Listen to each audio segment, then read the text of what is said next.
Good evening students. आज हम लोग स्टार्ट करेंगे सेकेंड चैप्टर 11th का, जिसको बोलेंगे फिजिक्स एंड मैथमेटिक्स।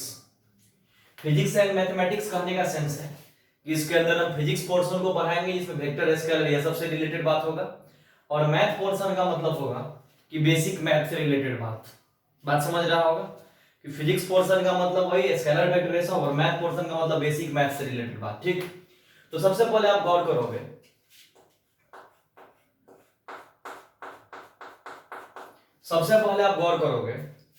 कि सबसे पहले हम बोलेंगे कि all the measurable physical quantity can be divided into two types. मतलब कहा गया कि जितना भी मेजरेबल फिजिकल क्वांटिटी है उसको दो भाग में बांटा गया। ठीक, कि all the measurable physical quantity can be divided into two types, मतलब जितना भी मेजरेबल फिजिकल क्वांटिटी था उसको दो भाग में बांटा गया। एक को बोला गया स्केलर क्वांटिटी,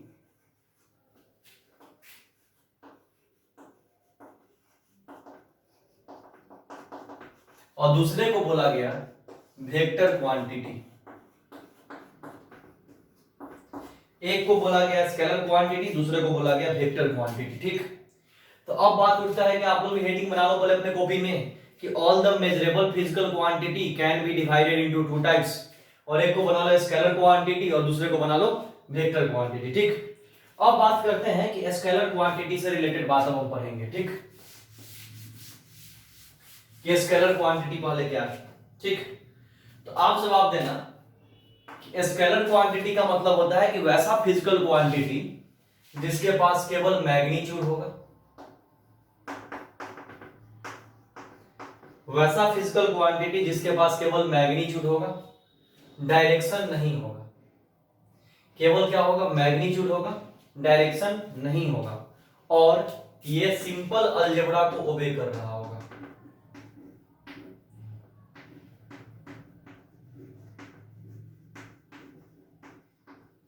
जैसे कि वैसा फिजिकल क्वांटिटी जिसके पास केवल क्या होगा? मैग्नीट्यूड होगा, डायरेक्शन नहीं होगा, और किसको ओबे कर रहा होगा? तो ये सिंपल अलजेब्रा को ओबे कर रहा होगा। वैसे फिजिकल क्वांटिटी को बोलते हैं स्केलर क्वांटिटी। क्या बोलते हैं? स्केलर। सिंपल अलजेब्रा ओबे करने का मतलब जैसे मान लो कि 2 प्लस मान लो 2 मीटर है, कोई चीज का लंबाई मान लो 2 मीटर दिया, किसी का लंबाई 3 मीटर दिया, दोनों को ऐड कर दिए 5 मीटर, ये सिंपल अलजेब्रा है ना हुआ। इस टाइप से इसको सॉल्व करेंगे वो स्केलर क्वांटिटी। मतलब फिर से बोलते हैं कि स्केलर क्वांटिटी का मतलब याद रखना कि वैसा फिजिकल क्वांटिटी जिसके पास केवल मैग्नीट्यूड होगा, डायरेक्शन नहीं होगा, और जो किसको वे कर रहा होगा? सिंपल अलजेब्रा को वे कर रहा होगा। ठीक, जैसे अगर कोई बोलेगा कि इसका एग्जांपल बताओ, जैसे इसका एग्जांपल बोल सकते हो मास, इसका एग्जांपल बोल सकते हो लेंथ, टाइम, करेंट पे आगे चर्चा करेंगे। Mass, length, time, speed, distance, etc। मतलब स्केलर क्वांटिटी वैसे क्वांटिटी को बोला गया जिसके पास केवल क्या होगा? मैग्नीट्यूड होगा, डायरेक्शन नहीं होगा, और जो किसको वे कर रहा होगा? सिंपल अलजेब्रा को वे कर रहा होगा, उसे हम कौन क्वांटिटी बोलेंगे? स्केलर। ठीक, अब दूसरा बात उठता है वेक्टर।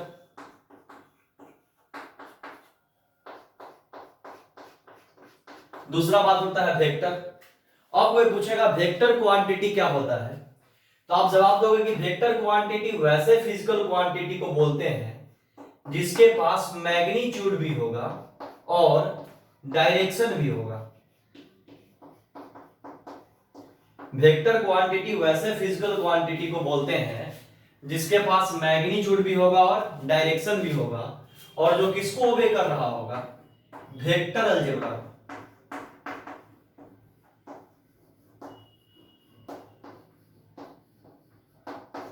याद रखिएगा, वेक्टर क्वांटिटी वैसे फिजिकल क्वांटिटी को बोलेंगे जिसके पास मैग्नीट्यूड भी होगा, डायरेक्शन भी होगा, और किसको ओबे कर रहा होगा? Vector algebra. मतलब ये सिंपल अलजेब्रा को ओबे नहीं करेगा, ये जब भी ओबे करेगा तो किसको ओबे करेगा? वेक्टर अलजेब्रा को।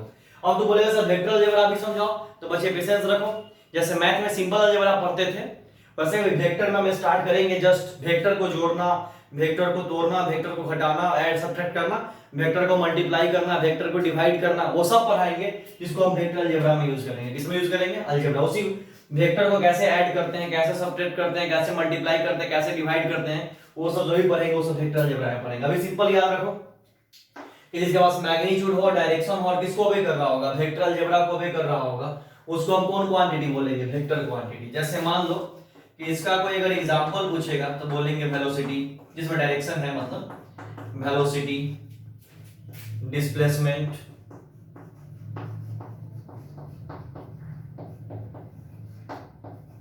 Force, momentum, etc. मतलब एक हो गया स्केलर क्वांटिटी, एक हो गया स्केलर क्वांटिटी और दूसरा हो गया आपका वेक्टर क्वांटिटी। वेक्टर मतलब इसमें मैग्नीट्यूड भी होगा, डायरेक्शन भी होगा, किसको ओबे कर रहा होगा, वेक्टर अलजेब्रा को, जैसे velocity, displacement, force, momentum, etc. और ये स्केलर हो, इसमें मैग्नीट्यूड होगा, सिंपल अलजेब्रा को ओबे कर रहा होगा, ये सब बात। मतलब ये मेरा स्केलर और ये मेरा वेक्टर। इसमें कोई डाउट? पहले बेसिक था ये जो आपने 9th क्लास में पढ़े हुए हैं, इसमें कोई डाउट नहीं होगा। पहले इसको आप स्क्रीन को पॉज करो बच्चा, इसको पहले नोट कर लो। अब यहां से जो पढ़ाएंगे वो इंपॉर्टेंट बात होगा, सिखाएंगे बहुत सारा बात, ठीक? इसको पहले नोट कर लो, स्क्रीन पॉज करके लिखो। चलो आगे देखो।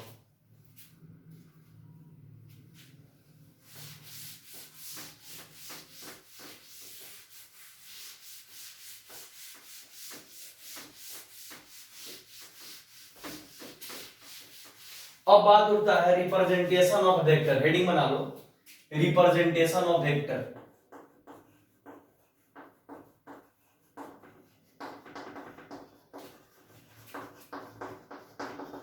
आप लोग हेडिंग बना लो, रिप्रेजेंटेशन ऑफ वेक्टर, ठीक? Representation of vector. स्पेलिंग पे ध्यान मत देना, टॉपिक पढ़ाते हैं अच्छे से फिजिक्स से। चलो अब सबसे पहले बात करते हैं कि वेक्टर को रिप्रेजेंट कैसे करते हैं।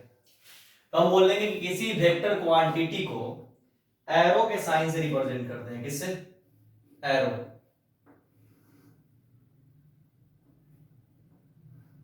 किसी वेक्टर क्वांटिटी को किससे रिप्रेजेंट करते हैं? एरो से।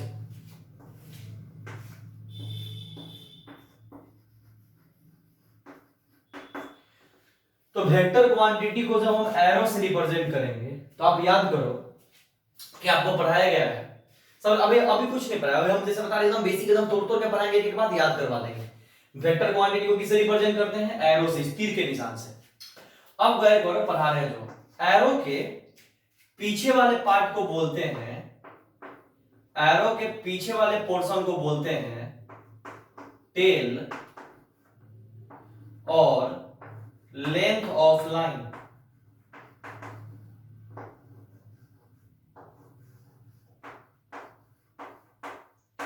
किसी वेक्टर क्वांटिटी को किससे रिप्रेजेंट करते हैं? एरो से।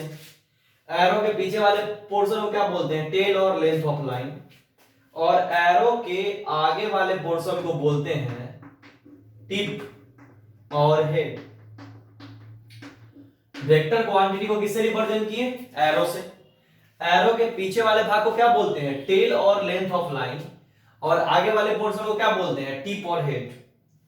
अब क्या बोलते हैं कि टिप और हेड जो होता है वो हमारे डायरेक्शन को बताता है। किसको? डायरेक्शन को। और टेल और लेंथ ऑफ लाइन जो होता है यह हमारे मैग्नीट्यूड को बताता है। फिर से गौर कर ले, हमने क्या बोला कि वेक्टर क्वांटिटी को किससे रिप्रेजेंट करते हैं? एरो से। किससे? एरो। एरो के पीछे वाले पोर्शन को बोलते हैं टेल और लेंथ ऑफ लाइन, जो किसको बताता है? मैग्नीट्यूड को। और एरो के आगे वाले पोर्शन को बोलते हैं टिप और हेड, जो किसको बताता है? डायरेक्शन। पक्का याद हो गया? चलो बढ़िया। जैसे मान लो कि हम कोई क्वांटिटी लिखते हैं, जैसे मान लो फोर्स, इसको वेक्टर फॉर्म में भी लिखना सिखाएंगे और मैग्नीट्यूड फॉर्म में भी। मैग्नीट्यूड MAGNITUD ढंग से लिख भी देते हैं।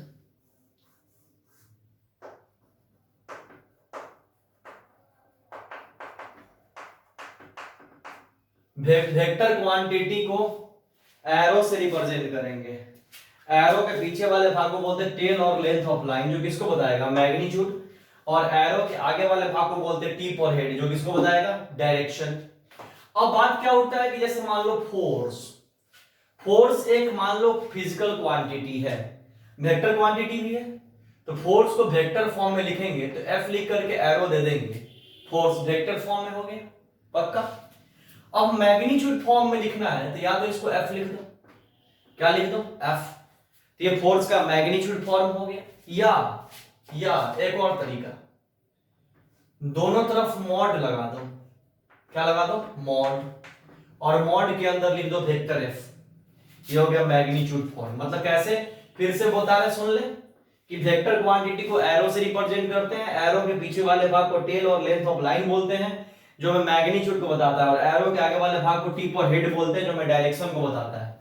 फिर हम क्या बोलेंगे, फोर्स एक फिजिकल क्वांटिटी है, वेक्टर फॉर्म में लिखेंगे तो वेक्टर एफ, मैग्नीट्यूड फॉर्म में एफ, और ऐसे मान लो जैसे लिखे वेलोसिटी, तो वेलोसिटी वेक्टर फॉर्म में लिखना हो तो v लिख दो, मैग्नीट्यूड में केवल v लिखो, या वेक्टर v लिख करके दोनों तरफ मॉड लगा दो, पक्का क्लियर है। अब मान लो जैसे एक्सेलरेशन, तो वेक्टर a लिख दो, मैग्नीट्यूड में a, या ऐसे, पक्का। इसको साइन ऑफ मॉड बोलते हैं, साइन ऑफ क्या बोलते हैं बच्चे, मॉड। मतलब मुझे जितना बताना था उतना मैंने बताया अभी वेक्टर के बारे में रिलेटेड, इसमें तो कोई डाउट नहीं होना चाहिए कि वेक्टर को एरो, ये सब बहुत बार बोल दिए, खुद से देख लो, लिख लो जल्दी से, फिर आगे बढ़ते हैं।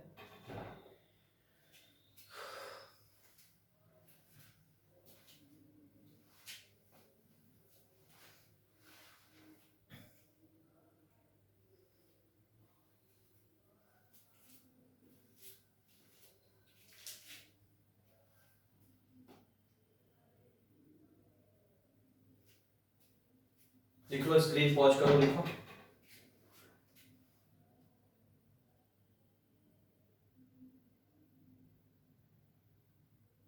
लिख लिए, हो गया।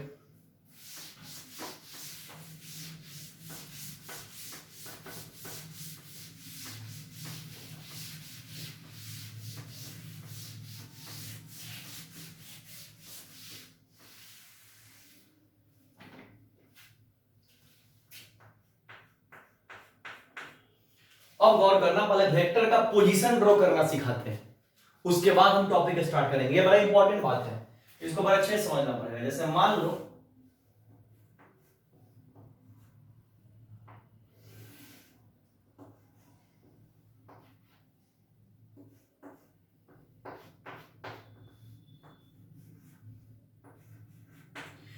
हमने एक लाइन ड्रॉ कर लिया, एक एक्स एक्सिस, ये वाला ओरिजिन मान ले, इधर पॉजिटिव एक्स, इधर निगेटिव एक्स, ऊपर पॉजिटिव वाई, नीचे निगेटिव वाई, कोई दिक्कत।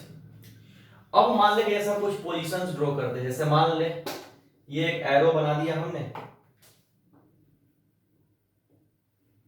इस एरो के ऊपर वेक्टर ए को लिख दिया हमने, किसको लिख दिया, वेक्टर ए। अब यहां हमने ऐसा एक एंगल बना दिया ऐसे 30 डिग्री, मतलब हम ये एक्स वाई में वेक्टर ए को लिखे और 30 डिग्री पे रिप्रेजेंट कर दिए, ठीक। अब बोलेंगे पोजीशन बता, कमेंट कर, तो क्या बोलेगा कि vector A at 30 degree from positive X, यही इसका पोजीशन बोलेंगे। कोई बोलेगा अभी बता ए कहां पे है, तो क्या बोलेगा, ए एट, या vector A at 30 degree, 30 degree from positive X, vector A at 30 degree from positive X, मतलब पॉजिटिव एक्स से कहां पर है, 30 डिग्री पे, पक्का। और डायरेक्शन की बात करेगा तो ये तो तू लोग जानता है कि ये वाला डायरेक्शन, मतलब इधर लिख देना है कि यहां दिक्कत ना हो, कि ये वाला एंटी क्लॉक होता है, एंटी क्लॉक, और ये वाला डायरेक्शन जो होता है ये क्लॉकवाइज होता है, ये एंटी क्लॉक, और ये वाला क्या होता है, क्लॉक, पक्का, इसमें कोई डाउट। अब बात करते हैं क्या कि मान लो अगर यहां हमने लिखा वेक्टर बी, यहां क्या लिखा हमने, वेक्टर बी,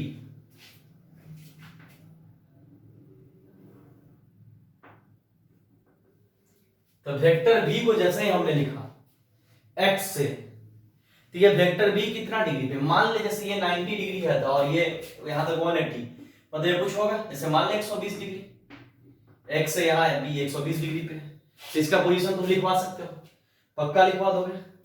क्या बोलोगे कि वेक्टर b एट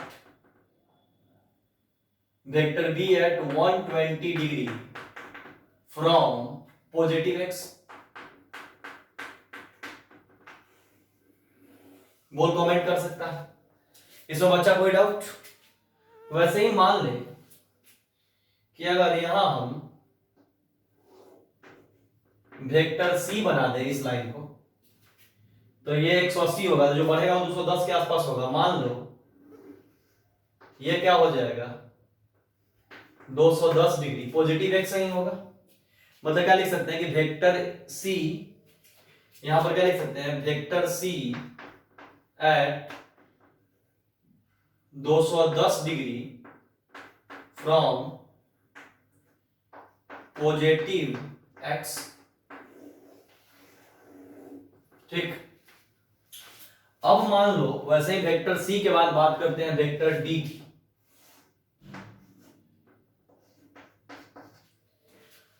अब मान लो इधर से ना ये एंगल को इस बार थोड़ा चेंज करते हैं, 3 तो ऐसे लिख दिए, मान ले इस बार इधर से एंगल को कुछ बना दे, जैसे इस साइड से 45 डिग्री। अब देख अभी तक कैसे जाते हैं एंटी, अब कैसे जाना है क्लॉक, ये क्लॉक हुआ।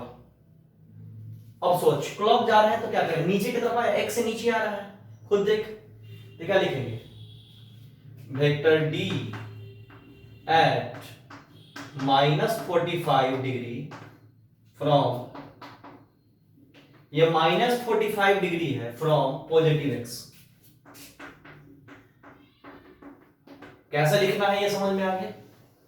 पक्का? इसमें कोई डाउट? 100% क्लियर होगा? इसको पहले तो नोट कर लो, फिर हम बात को आगे बढ़ाते हैं। पहले इसको नोट करो जल्दी से।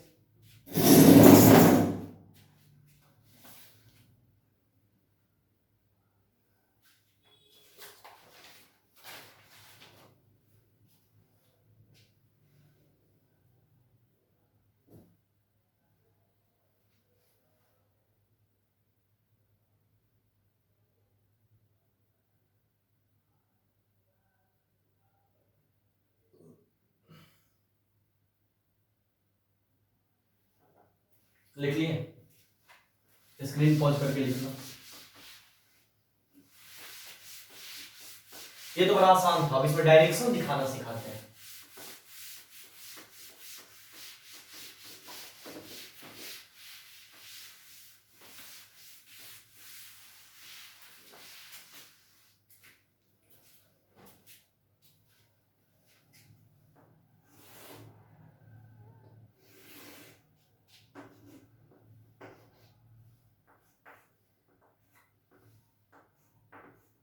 North, south, east, west, north south east waste.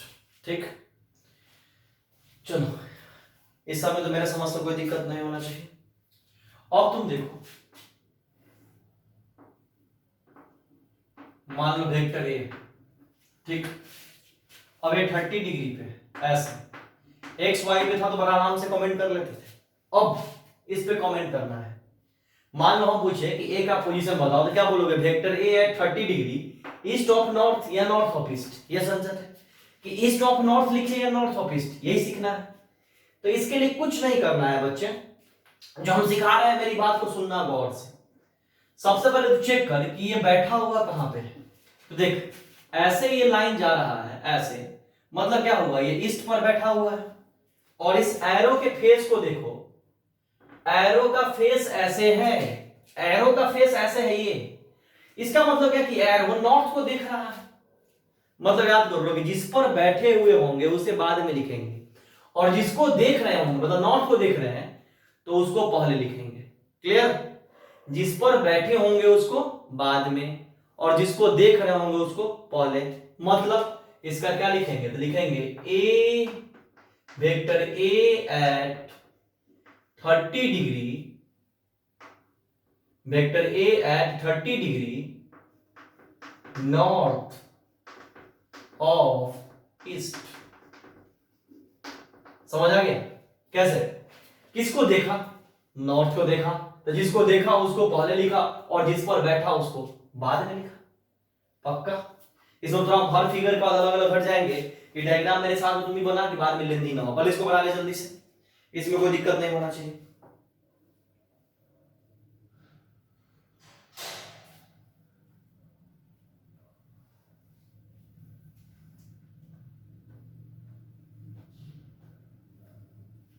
हो गया? अब देख, मान ले अब वो एरो ऐसे बना दे और मान ले लिख ले वेक्टर बी। क्या लिख ले? Vector B. और ये डायरेक्शन ऐसे, पक्का? और मान ले ये एंगल को मान लिया 60 डिग्री। कितना मान लिया? 60 डिग्री। सोच और बता, जल्दी बोल, फेस किसके तरफ है इसका? नॉर्थ।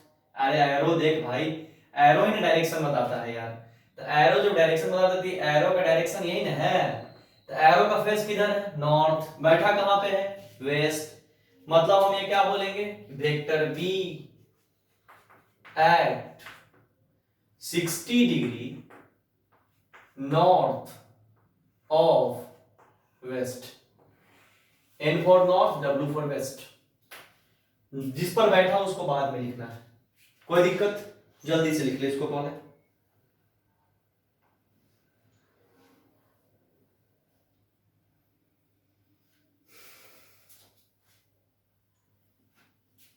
अब मान ले तुम लोग खुद से रिप्लाई करना, हम बनाते हैं इसको। पहले नोट कर लो फिर बनाते हैं, जल्दी नोट कर लो इसको।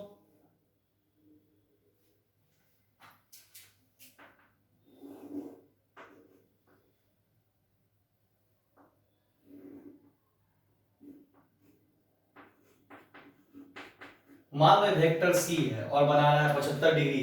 खुद देख, एरो ऐसे है, मतलब ये एरो किसको देख रहा है? वेस्ट को। कहां बैठ करके? साउथ पर। जिसको देखेगा उसको पहले, मतलब क्या लिखेंगे? Vector C at 75 degree west of south. West of south. पक्का? कोई डाउट है तो बोलो, इसको जल्दी से लिख लो।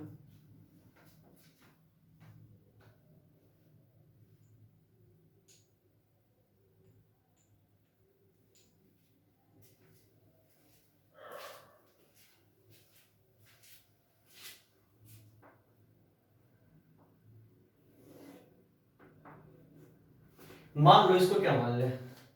वेक्टर डी मान लो। मान ले कि ये दे दिया है 45 डिग्री। कितना दे दिया बच्चा? 45 डिग्री। तो जब ये 45 डिग्री गिवन है तो खुद सोचो कि क्या लिख सकते हैं कि वेक्टर डी एट क्या, किसको देख रहा है ये? साउथ को। कहां बैठ गए? ईस्ट पे। और नीचे की तरफ ही है, देख ये नीचे आ रहा है, मतलब निगेटिव होगा। देख वेक्टर डी एट -45 डिग्री। और किसको देखा? साउथ को देखा। South of east. South of east मतलब जिस पे बैठा उसको अंत में और जिसको देखा उसको पहले। ये मेरे समझ से क्लियरिटी होंगे, इसमें कोई दिक्कत नहीं होगा। एक बार देख लो और लिख लो, कोई डाउट नहीं होना चाहिए। मतलब ये कॉन्सेप्ट तो आपका पूरा क्लियर हो गया होगा बच्चा? पक्का? मतलब आप पोजीशन वगैरह डायरेक्शन वगैरह पे लिख सकते हैं, खुद से कुछ कुछ लिख करके प्रैक्टिस कर लो। हमने बहुत तोड़ तोड़ के समझाया है, क्लियर होगा। अब यहां से हम स्टार्ट करते हैं different types of vector. Different types of vector. Vector का अलग अलग टाइप, जिसमें पहला है, मान लो जैसे हम स्टार्ट करें इक्वल वेक्टर।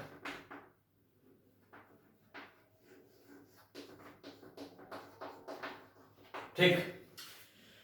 कोई पूछेगा इक्वल वेक्टर क्या होता है, तो क्या बोलेंगे कि वैसा दो वेक्टर जिस दोनों वेक्टर का मैग्नीट्यूड सेम होगा और डायरेक्शन भी सेम होगा, वैसे वेक्टर को हम क्या बोलेंगे, इक्वल वेक्टर। मतलब कि वेक्टर ए बराबर वेक्टर बी अगर लिखे तो इसको हम क्या बोलेंगे, इक्वल वेक्टर। यानी आपसे कोई पूछेगा कि इक्वल वेक्टर क्या होता है, तो जवाब देना कि वैसा दो वेक्टर जिस दोनों वेक्टर का मैग्नीट्यूड सेम होगा और डायरेक्शन भी सेम होगा, वैसे वेक्टर को हम लोग क्या बोलते हैं, इक्वल वेक्टर। क्या बोलते हैं, इक्वल वेक्टर। दूसरा मान लो अगर बोल लिखा जाए निगेटिव वेक्टर,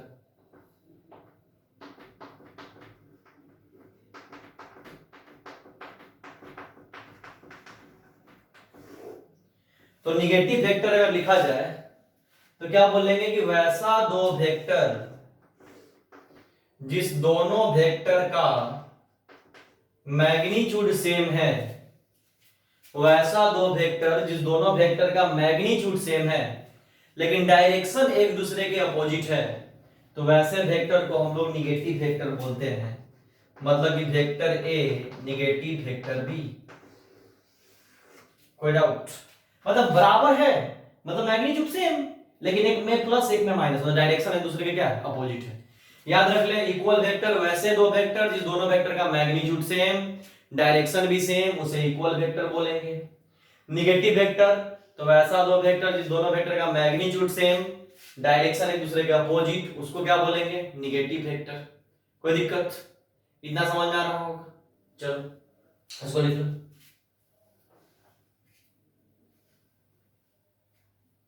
जल्दी लिखिए बेटा।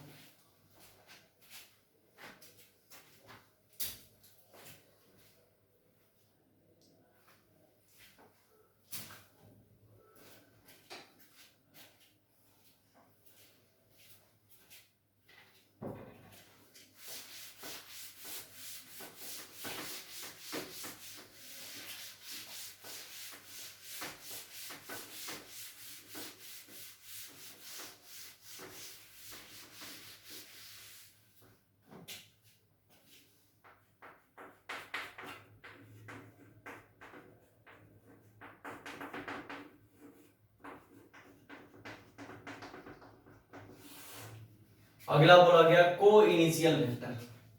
क्या बोला गया, को इनिशियल।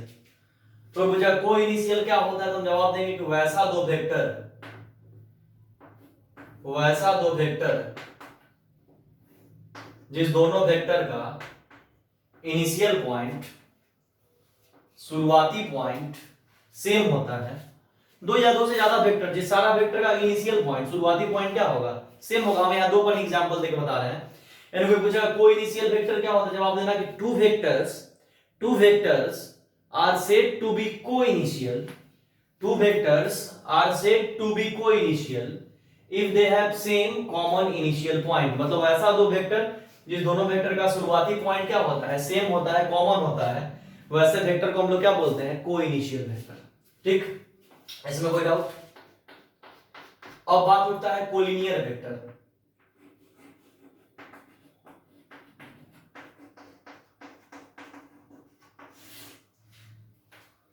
अब कोई पूछेगा कोलिनियर वेक्टर क्या होता है, तो जवाब देना कि वैसा दो वेक्टर जो एक लाइन पे होगा और सेम डायरेक्शन में होगा, या एक लाइन पे होगा और एक दूसरे के अपोजिट डायरेक्शन में होगा। मतलब कि एक लाइन पे होगा और सेम डायरेक्शन में होगा तो 0 डिग्री बनाएगा, और एक लाइन पे होगा और एक दूसरे के अपोजिट डायरेक्शन में होगा तो 180 डिग्री बनाएगा। तो ऐसे वेक्टर को हम लोग बोलते हैं कोलिनियर वेक्टर। एक लाइन पे होगा और सेम डायरेक्शन में होगा तो कितना डिग्री बनाएगा, 0।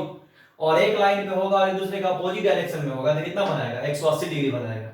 तो एक हो गया को इनिशियल और एक हो गया कोलिनियर।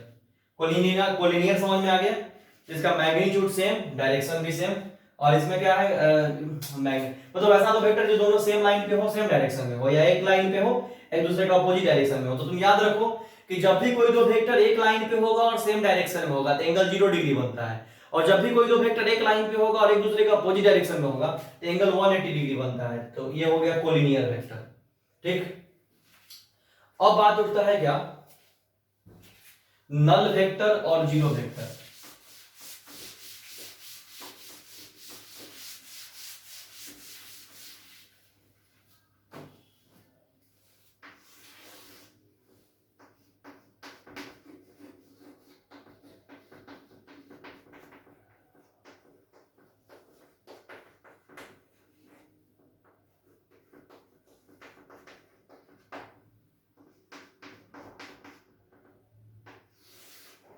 नल वेक्टर और जीरो वेक्टर। तो आपको पूछेगा कि नल वेक्टर और जीरो वेक्टर क्या होता है, तो जवाब देना कि वैसा वेक्टर जिसका मैग्नीट्यूड जीरो के बराबर है, वैसा वेक्टर जिसका मैग्नीट्यूड किसके बराबर है, जीरो के बराबर है, वैसे वेक्टर को क्या बोलते हैं, नल वेक्टर और जीरो वेक्टर। पहला बात कि वैसा वेक्टर जिसका मैग्नीट्यूड किसके बराबर है, जीरो के बराबर, इसको बोलते हैं नल वेक्टर या जीरो वेक्टर। ठीक, अब गौर करना, एक बड़ा इंपॉर्टेंट बात बता रहे हैं, अभी तुरंत पढ़ा है, किसी वेक्टर क्वांटिटी को किससे रिप्रेजेंट करते हैं, एरो से। एरो के पीछे वाले भाग को बोलते हैं टेल और लेंथ ऑफ लाइन। एरो के पीछे वाले भाग को बोलते हैं टेल और लेंथ ऑफ लाइन, और आगे वाले भाग को बोलते हैं टिप और हेड। तो क्या बोलते हैं, टिप या हेड जो होता है वह डायरेक्शन को बताता है, किसको बताता है, डायरेक्शन। और टेल और लेंथ ऑफ लाइन जो है वह मैग्नीट्यूड को बताता है। टेल या लेंथ ऑफ लाइन किसको बताता है, मैग्नीट्यूड को। टिप और हेड किसको बताता है, डायरेक्शन को। इसमें मेरे समझ से तो कोई दिक्कत नहीं होगा। तो सुनना, जीरो वेक्टर का मतलब क्या है, जीरो वेक्टर या नल वेक्टर। तो जीरो वेक्टर या नल वेक्टर का मैग्नीट्यूड कितना है, जीरो। जीरो वेक्टर या नल वेक्टर का मैग्नीट्यूड कितना है, जीरो। तो जब मैग्नीट्यूड जीरो हो जाएगा, यानी कि मैग्नीट्यूड नहीं होगा, इसका मतलब टेल या लेंथ ऑफ लाइन नहीं होगा। इसका मतलब जीरो वेक्टर के पास केवल क्या होगा, टिप या हेड। अरे भाई, जीरो वेक्टर का मैग्नीट्यूड जीरो होता है, और मैग्नीट्यूड को कौन बताता है, टेल या लेंथ ऑफ लाइन। तो मैग्नीट्यूड जीरो है, मतलब टेल या लेंथ ऑफ लाइन नहीं है, टेल और लेंथ ऑफ लाइन नहीं है। तो है क्या, तो है केवल टिप और हेड। है क्या, टिप और हेड।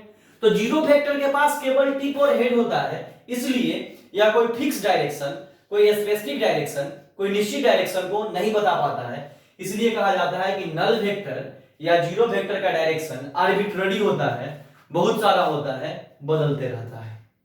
पक्का क्लियर है कि जीरो वेक्टर का डायरेक्शन आर्बिट्ररी होता है, बहुत सारा होता है, बदलते रहता है। क्या बता, समझ में आ गया कि जीरो वेक्टर या नल वेक्टर का मैग्नीट्यूड क्या हुआ, जीरो। ये किसको होता है, टेल और लेंथ ऑफ लाइन को। इसका मतलब टेल या लेंथ ऑफ लाइन मैग्नीट्यूड को बताता है, तो मैग्नीट्यूड जीरो है, मतलब टेल या लेंथ ऑफ लाइन नहीं होगा। तो केवल क्या होगा, टिप और हेड। तो केवल टिप या हेड के सहारे हम कोई फिक्स डायरेक्शन को नहीं बता पाएंगे। इसलिए कहा जाता है कि जीरो वेक्टर का डायरेक्शन बदलते रहता है, चेंज होते रहता है।